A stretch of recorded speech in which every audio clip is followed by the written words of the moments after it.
Hello, my name is Lola, and I'm gonna react to Dead Meat's Halloween Kills 2001 Kill Count. Honestly, I like the first one more.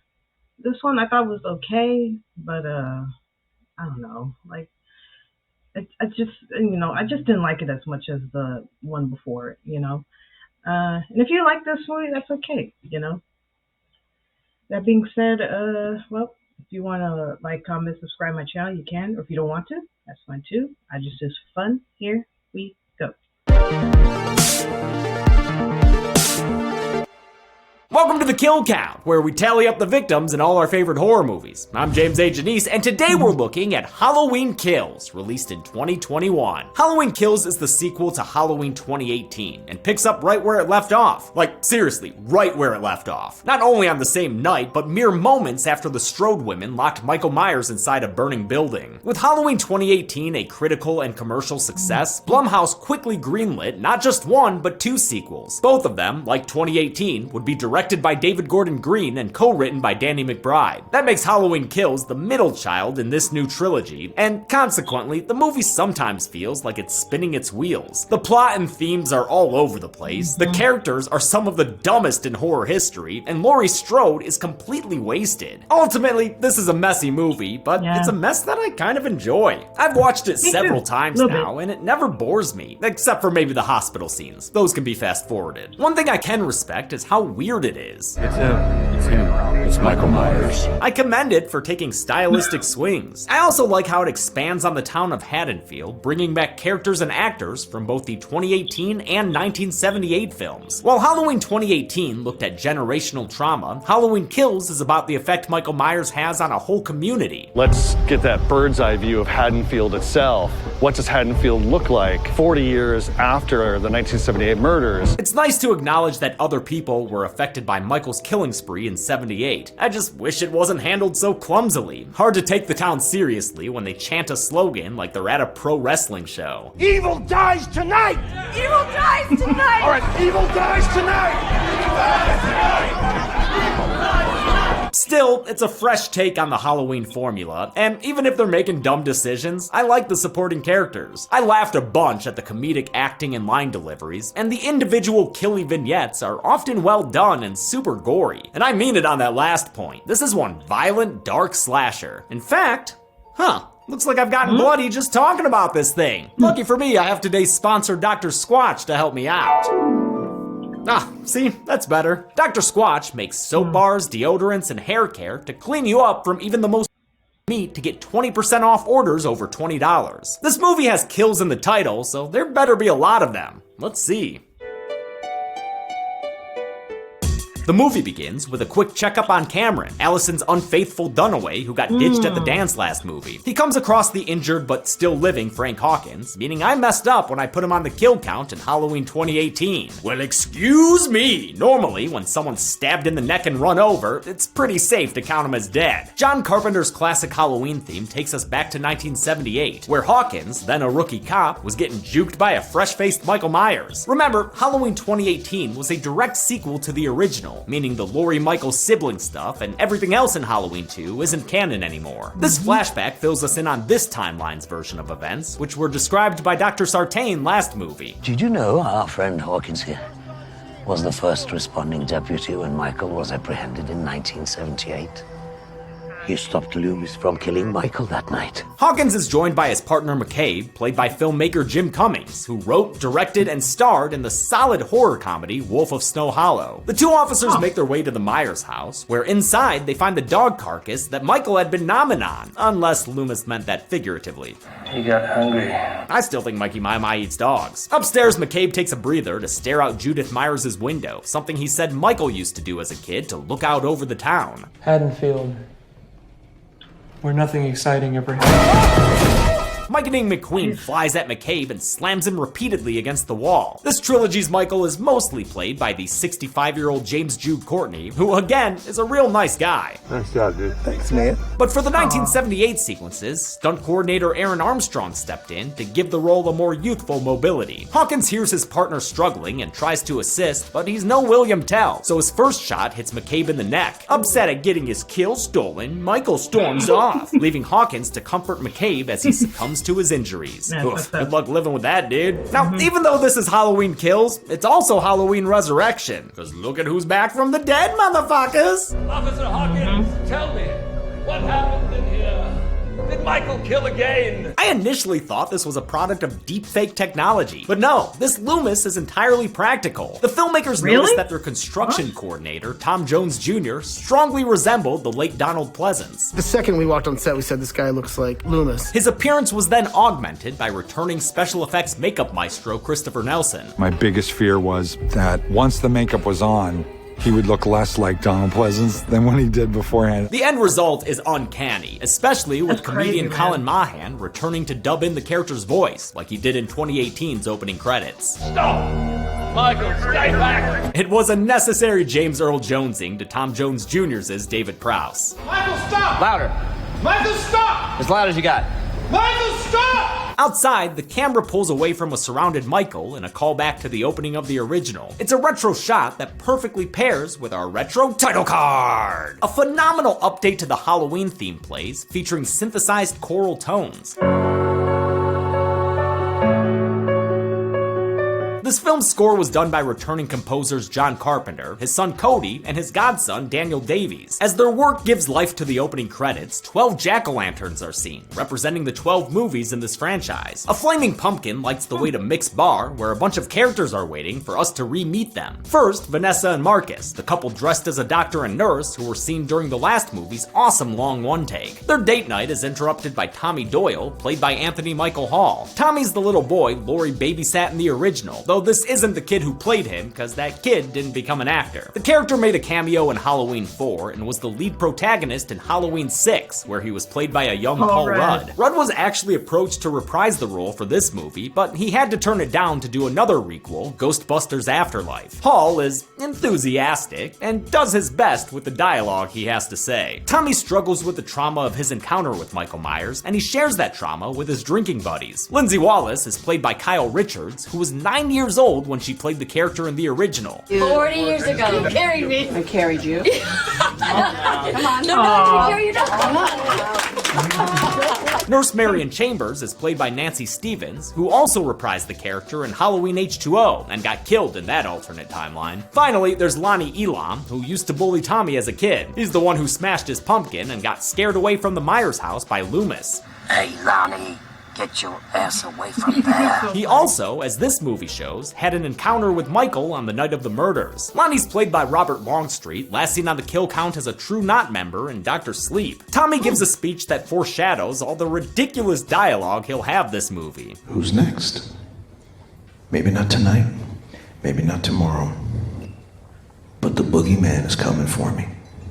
And he's coming for you. He leads a toast to another survivor, his babysitter Lori, who's currently bleeding out in the back of a truck. The Strode women are right where we left them, only pissed off because they see firefighters heading towards the burning Myers tomb. No, I'll let it burn. She wanna let it burn, wanna let it burn. As the firefighters clear the burning house, some of the floor collapses, sending one poor soul named Benton tumbling into the basement. It's a scary situation, and it only gets worse, because there's a boogeyman in the closet, or gun locker. That's how Michael survived, by hiding in Laurie's shrine to the Second Amendment. Michael promptly kills Benton with this pickaxe-looking thing that's apparently called the Halligan bar, the more you know. Another firefighter reaches out to help his friend, only to be offered a firm handshake into death. Outside, the remaining crew is treated to the incredible visual of Michael Myers literally rising from the ashes. They rightfully assess that Mikey's not exactly on the up and up, so they ready their equipment and prepare to be Meyer fighters. This guy up front tries to treat Michael like a civil rights activist, but he's quickly dispatched by a 3D head stab. Whoa! Michael then stabs 3 more firefighters, lifting one guy up in a seriously awesome wire stunt, before killing a 4th with his own circular saw. The extra 4 I'm adding to the count right now come from a group shot we see when Michael exits the building. There are 9 firefighters there, and I don't think any survive. You can also see their bodies later when the cops arrive on the scene. There's also a line from Tommy later that mentions 11 first responders dead at Laurie's compound, so I guess that figure doesn't include officers Richards and Francis, who were also found by Haddonfield PD. Of course, I already counted those 2 kills when I covered Halloween 2018. This slaughter scene featured real firefighters in the roles and was all over the movie's trailers, since it kicks a lot of ass. Rarely does Michael Myers kill people in a group like this, so stunt coordinator Aaron Armstrong had his work cut out for him, especially since this all took place in front of an actual burning building, which did not give them a lot of time to shoot. The house within like an hour 10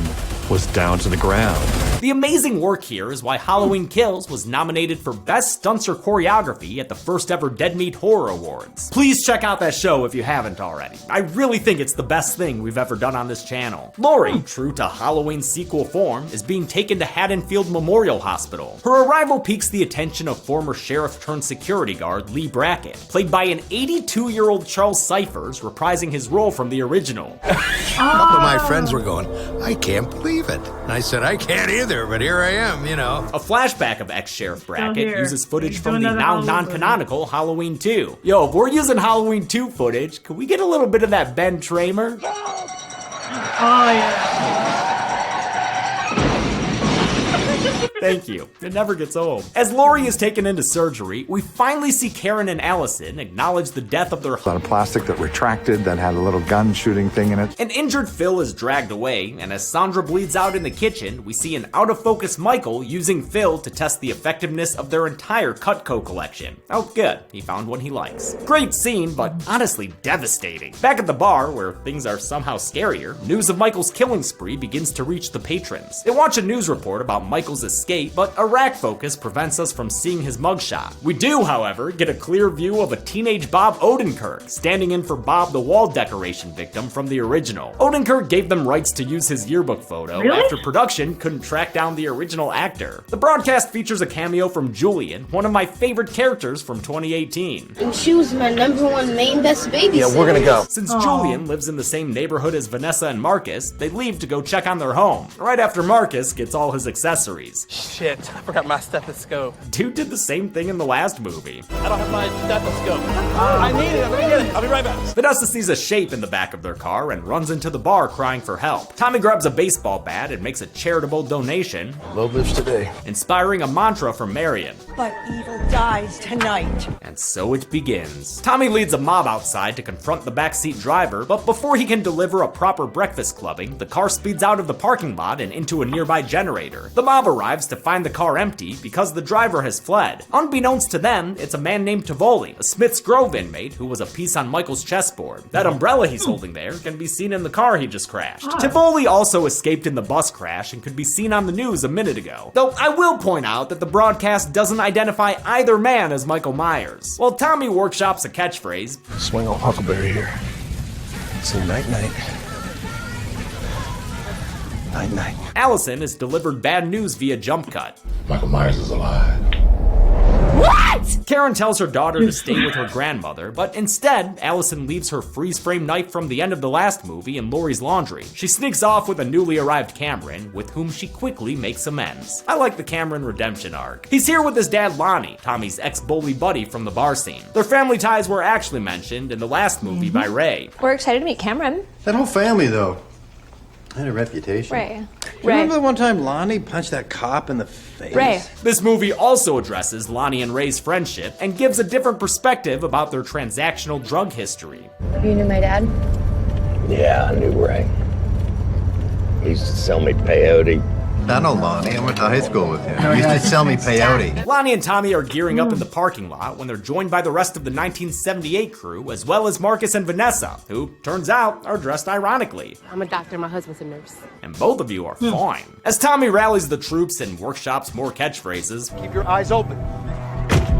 Eyes open. Lindsay and the three nurses patrol the neighborhood in her car. She gets out to approach some Season of the Witch trick-or-treaters. Not sure if they're supposed to be the same kids we saw in the last movie, but I love their performances in this one. They are perfect little shitbirds. And like, there's a creepy man in a white mask, and he keeps like trying to play hide and seek with us, and he's Michael Myers reappears to teach them some respect and to add a kill to the count. Their friend Dennis, whom he killed off screen. Yeah, get that silver sham fuck out of this continuity. With the youngsters running off to bed, Michael decides to go old school, climbing on top of the car and attacking Nurse Marion Chambers in a direct callback to their first encounter in the original. Her poor gun safety is almost as dangerous as Michael himself, so Vanessa dips out of that situation, taking the other handgun with her. Michael drops down from the roof, and Marion's erratic shooting ruins her big moment. Hey, Michael!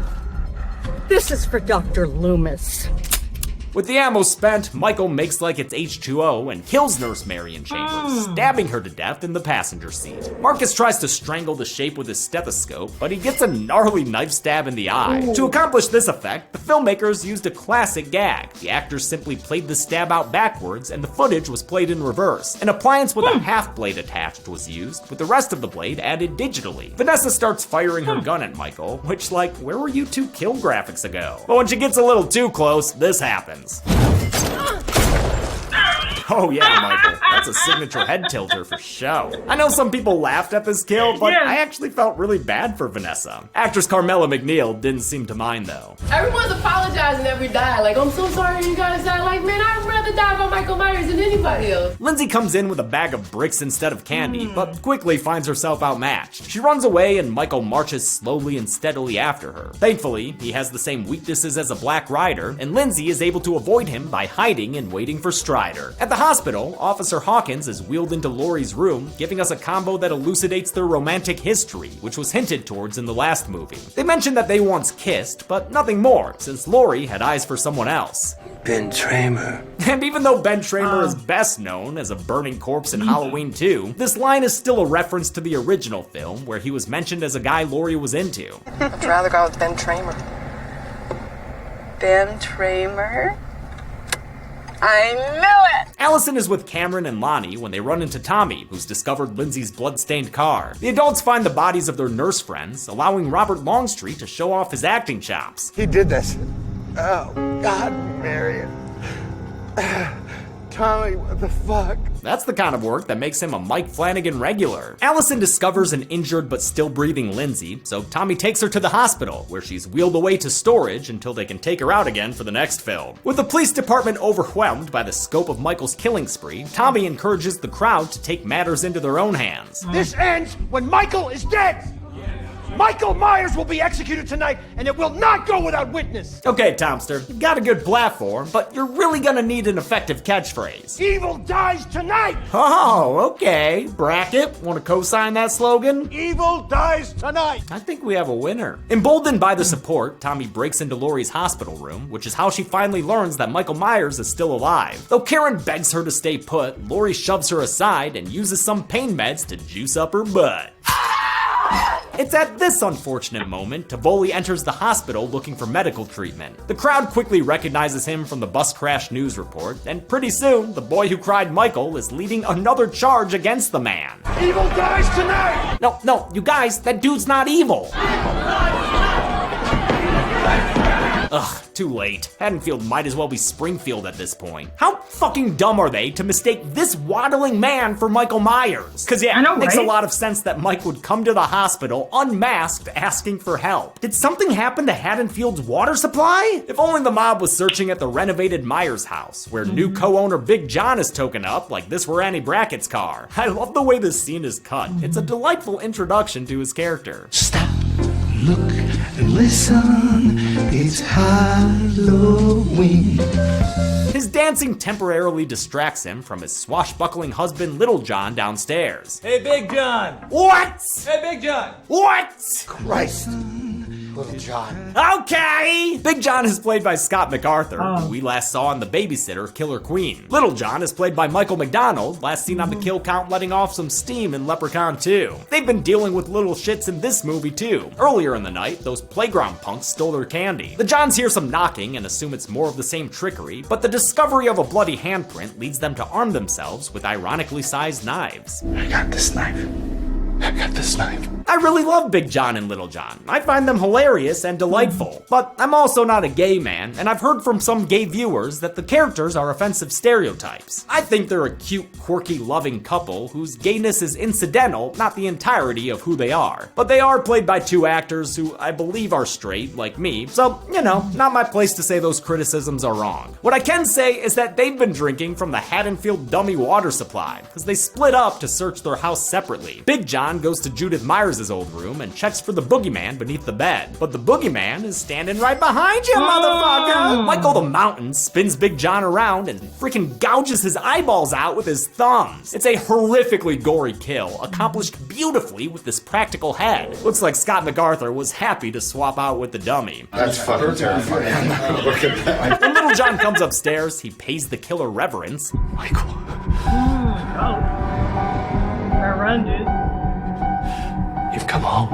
And then apparently just fucking stands there as Michael approaches and kills him off screen. Pretty dumb. Laurie and Karen realize the mob's going after an innocent man, but it's too late. People are already knocking over equipment and doing stunt falls down the stairs. Even the doctors are getting involved.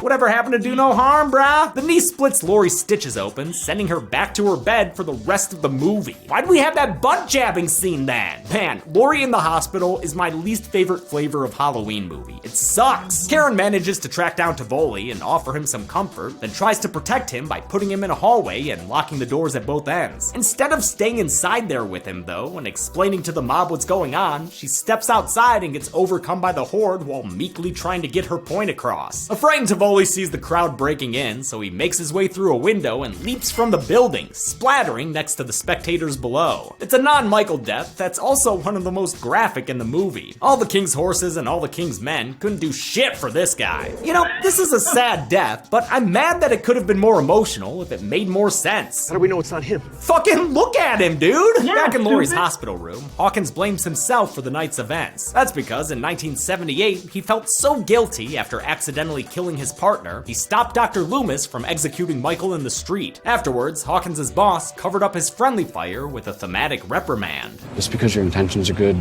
doesn't mean things always work out. In 2018, ex-Sheriff Brackett echoes that sentiment. Now he's turning us into monsters. For any faults this movie has, its flashbacks to 1978 look great, and that's a result of so many crew members putting in a lot of work. To match the original film stylistically, they used fewer camera movements and edited the segments at a slower pace. Director of photography Michael Simmons even reached out to the original film cinematographer Dean Cundy for advice on how to emulate the same lighting style. Costume designer Emily Gunshore recreated the cop uniforms from the original film down to the flare of their pants, and makeup artist Christopher Nelson led the effort to recreate the original 1978 Myers mask, pouring over every detail down to the fibers of the hair. There's a little air bubble in the corner of the mouth. There's the way the eyes are shaded on the inside but not the outside. There's the way there's dirt on the nose. Even some people were like, Chris, there's like a piece of hair swirl sticking up there. Could you mat that down? I'm like, oh, no.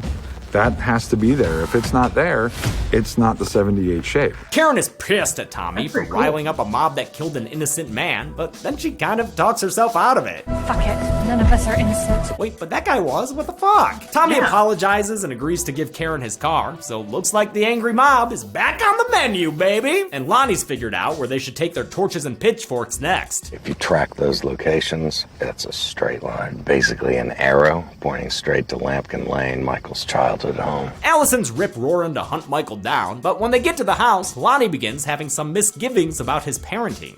You fucking dummy, you brought your kid to the belly of the beast. Still, he stops one rational thought short of waiting for backup. Telling the teens to stay behind, he ventures inside the Myers house by himself. The Myers house was recreated on a soundstage in Wilmington, North Carolina, where they shot this movie back in 2019. For a while, we were going to rebuild his house in a neighborhood, but then I was just thinking, we're going to be shooting all night, every night in someone's neighborhood. Very aggressive, violent, screaming scenes. I don't think that's going to go over well. The large set contained real grass and real trees, and like always, real attention to detail. A sculptor was even brought in to recreate a unique tree the filmmakers noticed in the original film. A gunshot sends the kids running in after Lonnie, and the two find the body of Little John, who's been stabbed with both Big and Little knife. Big John's here too, and Michael's laid out their bodies in a way that recreates a picture they had together. That's nice. While Allison arms herself with more crime scene evidence, Cameron wanders off and finds his dad's body hanging out in the attic. How'd Michael get him up there so fast? Cameron could ask Michael himself, but before he gets an answer, he gets a stab to the gut. Oh shit! Allison shows up and gets a few good licks in before Michael tosses her down the stairs, breaking her leg. In a painful looking ordeal, Michael forces an injured Cameron through the banister before jerking his head all over the place. He doesn't stop until he's a drooly mess, then finishes him off with a final neck snap. Brutal! Michael descends the stairs to confront confront Allison. Despite her best efforts, he quickly has her dead to rights, leading to some defiant final words.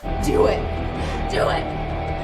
Do it. Show it. Thankfully, Mama Bear Karen is here, and she's got other plans. Unfortunately, those plans don't involve double tapping him with that pitchfork. Instead, she grabs his mask and tries to lure him away from the house. How about it, Mike? Easy victim or your widow security mask? Well, killing's not the same when you don't look like bleached Bill Shatner, so off he goes towards Karen. Michael chases her onto a seemingly deserted street that ends up being a Halloween block party, with everyone invited, including this very intense extra. Oh, and Casey Jones over there. And a lady with an iron? What the fuck? Even Brackett's here. It's Halloween. Everyone's entitled to one good scare. Nice that Cypher's got to repeat his iconic line from 40 plus years ago. You know, it's Halloween. I guess everyone's entitled to one good scare, huh? The mob finally does something useful and beats Michael to the ground, with Karen delivering. Before Brackett can put Michael Myers down for good, he leaps into action, slashing the former sheriff's throat. In a montage that kinda looks like a Nike commercial, Michael hacks his way through the rest of the mob. No one's walking away from this intact, but I count about 5 people that I can confidently say won't be walking away at all. This guy in a great costume, and 4 other townspeople who are stabbed and slashed in the neck and back. With his teammates down, Tommy steps up to the plate, only to take an immediate stab to the chest. As Karen is lured upstairs by the ghost of little boy Michael, big boy Michael finishes Tommy off with a gushy off-screen beating. The movie ends with Karen staring out the window, unaware of the... Oh shit, oh no! Michael stabs Karen to death in the same bedroom in which he performed his first kill. Her daughter and the cops just downstairs. It's a kill so unexpected, the whole movie goes a little psycho.